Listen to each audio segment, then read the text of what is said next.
स्वागत है सभी का। आज की वीडियो में अभी जो हमारा आगामी नया वर्ष प्रारंभ होने वाला है उससे संबंधित चर्चा होगी कि ये आगामी जो नया वर्ष है, जो हिंदू नव वर्ष प्रारंभ होता है, वो चैत्र शुक्ल प्रतिपदा से प्रारंभ होता है।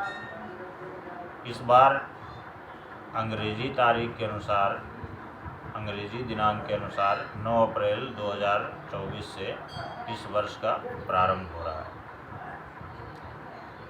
तो सबसे पहले तो मैं वीडियो के माध्यम से बताना चाहूँगा कि चैत्र शुक्ल प्रतिपदा जो तिथि है वो हमारे लिए कई दृष्टिकोण से बहुत ही महत्वपूर्ण होती है। सबसे पहला, इस दिन से नूतन वर्ष प्रारंभ होता है और जो विक्रम संवत,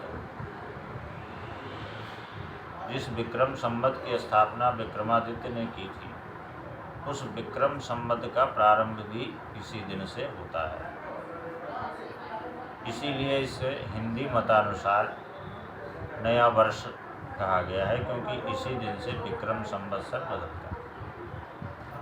दूसरा, ये जो चैत्र शुक्ल प्रतिपदा की तिथि है,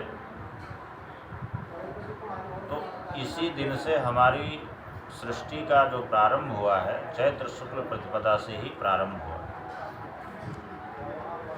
इसी दिन से ब्रह्मा जी ने सृष्टि की रचना प्रारंभ की थी, इसलिए इसको अपने आप में स्वयं सिद्ध मुहूर्त माना जाता है। अब स्वयं सिद्ध मुहूर्त क्या है कि इस दिन कोई भी शुभ कार्य करने चले, जो वृद्धि से संबंधित कार्य हैं, तो ये चूँकि दिन अपने आप में स्वयं सिद्ध है, इसलिए इसमें किसी से पूछने की, विद्वान से या ज्योतिषी से परामर्श करने की आवश्यकता नहीं होती है, क्योंकि इस दिन किया हुआ कार्य सर्वथा सिद्ध होता है। इसलिए इसका नाम स्वयं सिद्ध मुहूर्त है। ज्योतिष में इनको 3.5 मुहूर्तों में भी गणना इनकी की गई है। 3.5 मुहूर्तों में चैत्र शुक्ल प्रतिपदा, वैशाख शुक्ल तृतीया, अक्षय तृतीया जिसको कहा जाता है, और विजयदशमी, और इसके बाद में कार्तिक शुक्ल पक्ष की नवमी जिसको अक्षय नवमी कहा गया है। ये 3.5 मुहूर्तों में आते हैं।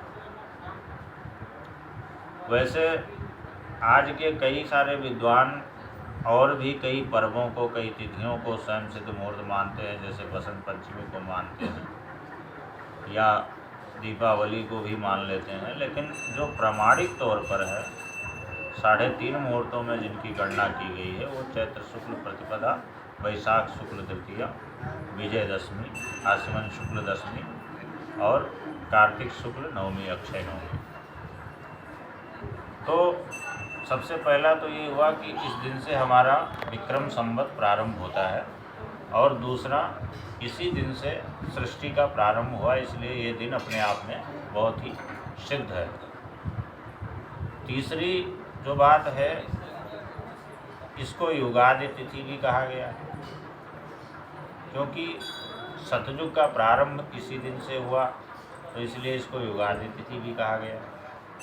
तो कुल मिलाकर के अगर देखा जाए तो चैत्र शुक्ल प्रतिपदा का हमारे लिए बहुत ही बड़ा महत्व है। साथ ही इसी दिन से जो संवत के, जो वर्ष के पदाधिकारी हैं, यानी जो वर्ष की जो सत्ता है, वो सत्ता में भी परिवर्तन हो जाता है। वर्ष के जो पदाधिकारी हैं वो भी बदल जाते हैं।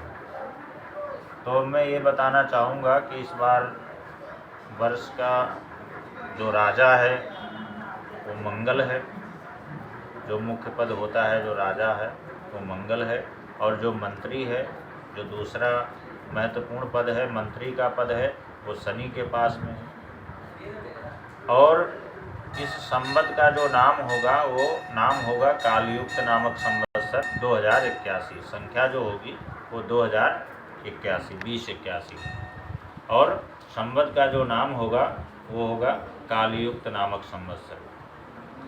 और इस वर्ष के जो राजा होंगे मंगल, और मंत्री का पद जो है शनि देव के पास में होगा। तो पहली बात तो ये है कि जो जिस संवत्सर का जो नाम होता है, ऐसा कहा गया है कि नामानुरूप उस संवत का गुण होता है।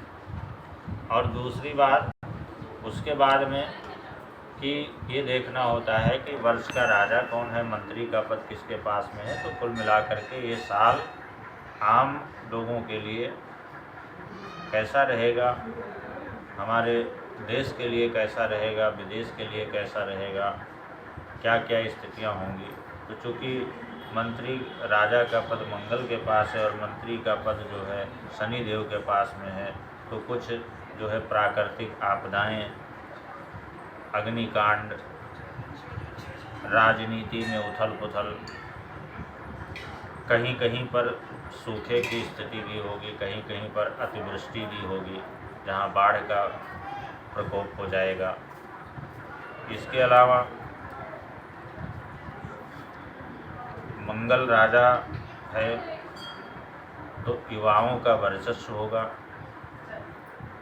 और युवाओं का वर्चस्व होगा, साथ ही भारतवर्ष में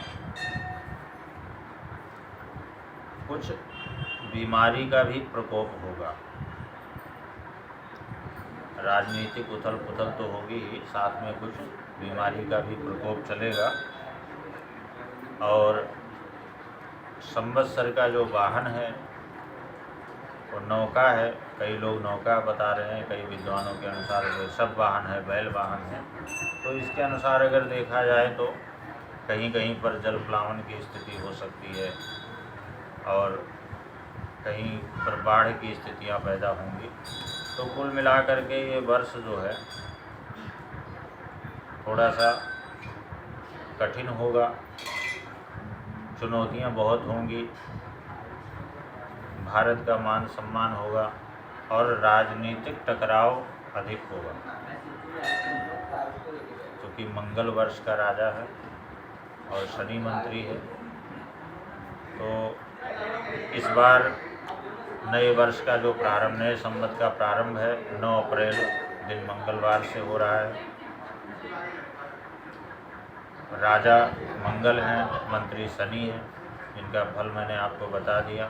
और चैत्र शुक्ल प्रतिपदा तिथि का महत्व क्या है ये भी बता दिया। इसी दिन से नवरात्र का प्रारंभ भी हो जाता है।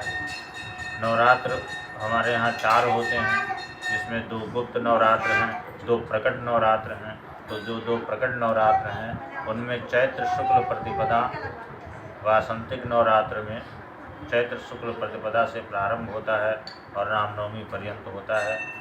तो इस बार 9 अप्रैल से नवरात्र प्रारंभ होगा, 17 अप्रैल को रामनवमी होगी, 18 अप्रैल को दशमी होगी, जब नवरात्र का पारण होगा। नवरात्र की संख्या पूरी है। नवरात्रों में आप सभी को पता ही है कि 9 शक्तियों की, आद्य शक्ति के 9 स्वरूपों की आराधना की जाती है। लोग कलश स्थापना करते हैं, घरों में दुर्गा सप्तशती का पाठ इत्यादि किया जाता है। तो ये सब बहुत सारी चीज़ें होती हैं। कई मायनों में हमारे लिए चैत्र शुक्ल प्रतिपदा बहुत ही महत्वपूर्ण है। अगली वीडियो में हम नवरात्र से संबंधित कलश स्थापना के मुहूर्त के बारे में, और क्या शुभ संयोग पड़ रहा है, क्या अच्छा योग पड़ रहा है, इसके बारे में विस्तार रूप से बताएंगे अगली वीडियो में। और इसके बाद में इस वर्ष का, इस संवत का 12 राशियों पर क्या फल होगा वो भी हम आगे वीडियो में बताते रहेंगे। अगर आपको ये जानकारी अच्छी लगे तो अन्य लोगों तक भी अग्रसारित करने की कोशिश करें, ताकि अधिक से अधिक लोगों को इसका लाभ मिल सके। बहुत बहुत धन्यवाद।